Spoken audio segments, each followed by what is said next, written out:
Hello and welcome to my YouTube channel Prof sky.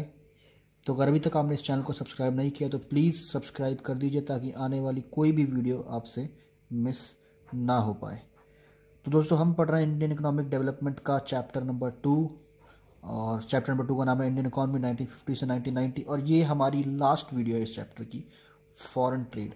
इससे पहले जितनी मैंने वीडियोस बनाई है इस चैप्टर की वो आपको इसके डिस्क्रिप्शन में मिल जाएगी और मैंने प्लेलिस्ट भी बना दी है बेसिकली इस चैप्टर की, जो कि आप देख सकते हैं ताकि शुरुआत से लेकर एंड तक ये पूरा का पूरा चैप्टर आप देख सकें। तो ये लास्ट वीडियो है दोस्तों फॉरेन ट्रेड इस चैप्टर की। तो शुरू करते हैं कि फॉरेन ट्रेड क्या था, 1950 से 1990 के वक्त फॉरेन ट्रेड कैसे क्या हालत थी और उस वक्त क्या स्टेप्स लिए थे गवर्नमेंट्स ने हमारे फॉरेन ट्रेड को अच्छा करने के लिए और हमारी डोमेस्टिक कंपनीज को प्रोटेक्ट करने के लिए।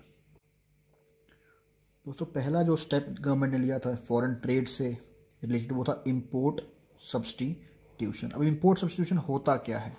इंपोर्ट सब्स्टिट्यूशन बेसिकली होता है, it refers to policy of replacement और substitution of imports by domestic production. Replacement substitution एक ही बात है।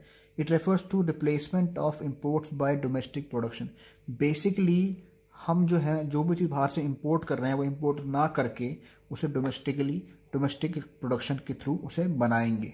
हम इंपोर्ट कम करेंगे और जो इंपोर्ट कर रहे हैं उसको अपने देश में बनाने की कोशिश करेंगे।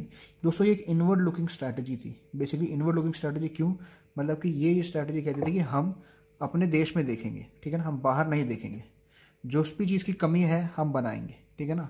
विल नॉट लुक आउटवर्ड कि जहाँ पर जो कमी है, अगर मान लीजिए आयरन की कमी है, स्टील की कमी है या फिर ऑटोमोबाइल की कमी है, ये सब कमी जो है हम अपने देश से ही पूरी करेंगे, हम बाहर से इंपोर्ट नहीं करेंगे। इसे कहते हैं दोस्तों इंपोर्ट सब्स्टिट्यूशन। इंपोर्ट को डोमेस्टिक प्रोडक्शन से हम सब्स्टिट्यूट कर देंगे। जैसे फॉर एग्जांपल व्हीकल, जो व्हीकल हम बाहर से मंगाते हैं अब अपने देश में बनाएंगे। ये थी हमारे देश में उस वक्त पॉलिसी। इसका बेसिक एम था प्रोटेक्ट करना डोमेस्टिक इंडस्ट्रीज़ को फ्रॉम फॉरेन कॉम्पिटिशन। जो अगर हमारा देश गरीब था, ठीक है, बट बाकी देश गरीब नहीं थे उस वक्त, तो वहाँ पर कई सारी कंपनीज थी और कई सारी बड़ी बड़ी लार्ज इंडस्ट्रीज़ थी। तो उस वक्त वो लोग सोचते थे कि भाई इंडिया में हम आकर शुरू कर सकते हैं बिजनेस, क्योंकि तब नई नई जो है कंट्री स्टार्ट हुई थी।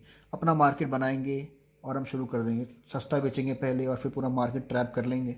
बट उससे क्या होता है कि हमारी डोमेस्टिक कंपनीज़ हैं उनको जो है बहुत नुकसान हो जाता है, क्योंकि उनको मान लीजिए अभी कोई डोमेस्टिक इंडस्ट्री जो है शुरू हुई है अभी, ठीक है ना, समझ लीजिए क्लॉथ की इंडस्ट्री है जो शुरू हुई है। अब वो जो है बंदा क्लॉथ बनाना उसने शुरू करा है और बेच रहा है। बाहर से एक बड़ी कोई कंपनी आती है और वो एकदम से मार्केट पे जो है पूरा कवर कर लेती है, सस्ता बनाती है। ये बंदा बेच रहा है 50 रुपीज़ में, वो बंदा आएगा 30 रुपये में बेचना शुरू कर देगा, क्योंकि बड़ी कंपनी है वो लॉस ले सकती है, 2 साल तक लॉस ले सकती है, ठीक है ना। तो ऐसे करके हमारी इंडस्ट्री जो है डोमेस्टिक इंडस्ट्री फिर ख़त्म होती रहती। फॉरेन कंपटीशन जो है उस तेरे को उसको मार देता। इसलिए उसको प्रोटेक्ट करने के लिए ये स्टेप लिया गया था इंपोर्ट सब्स्टिट्यूशन का। इंपोर्ट सब्स्टिट्यूशन दोस्तों 2 तरीके से किया गया था। ये इंपोर्ट सब्स्टिट्यूशन किया गया था दोस्तों 2। पहला तरीका था टैरिफ। टैरिफ का मतलब होता है टैक्स लगा देना on import of goods. Basically import of goods पर एक तरीके का टैक्स लगा दिया गया कि भाई मान लीजिए एक पेन है, अभी पेन जो है वो 10 रुपीज़ का है, ठीक है ना, बाहर से मैं इंपोर्ट करता हूँ। तो गवर्नमेंट ने बोला मैं इस पर 100% जो है टैरिफ लगा रहा हूँ, ठीक है ना। वो 100% टैरिफ लगाने से क्या हुआ कि इस पे 10 रुपये पे 100% और टैरिफ लग गया। मतलब कि ये 20 रुपये का पेन आपको अब मिलेगा। तो 10 रुपये का पेन जो है वो अब आपको मिलने लगेगा 20 रुपीज़ में अगर आप बाहर से इंपोर्ट करते हैं, क्योंकि उस पर टैरिफ लग गया है, ठीक है ना। अब टैरिफ लगने से वो पेन हो गया महंगा। ऐसे सबकी सब चीज़ें जो है महंगी हो जा रही थी। अब जो चीज़ महंगी होगी उसे आप अपने देश में बनाना ही बेहतर समझेंगे ना। कोई भी चीज़ जो है अगर आपको जो है पहले 10 रुपये में मिलती थी, अब वो 20 रुपये में मिल रही है, तो आप दूसरी दुकान पर जाओगे, तीसरी दुकान पर जाओगे, ऐसे करते हैं ना। उसी तरह की, अगर 20 रुपये से मैं आपको बाहर से सामान मिल रहा है तो आप कोशिश करोगे मैं अपने ही देश में बना लूँ, ठीक है ना कोई डोमेस्टिक प्रोड्यूसर सोचेगा यार मैं क्यों ना खुद पेन बनाऊँ, 20 रुपये में बेचना है, मैं पेन बनाता हूँ, 15 रुपये में बेचूँगा, लोग मेरी दुकान से खरीद लेंगे, है कि नहीं। इससे फॉरेन गुड्स की डिमांड भी जो है कम हो जाएगी, क्योंकि महंगे हो जाएंगे। जब कोई प्राइस बढ़ता है तो डिमांड कम हो जाती है, हमने पढ़ा है माइक्रो इकोनॉमिक्स में, ठीक है। टैरिफ हो गया और फिर लास्ट पॉइंट है कोटा।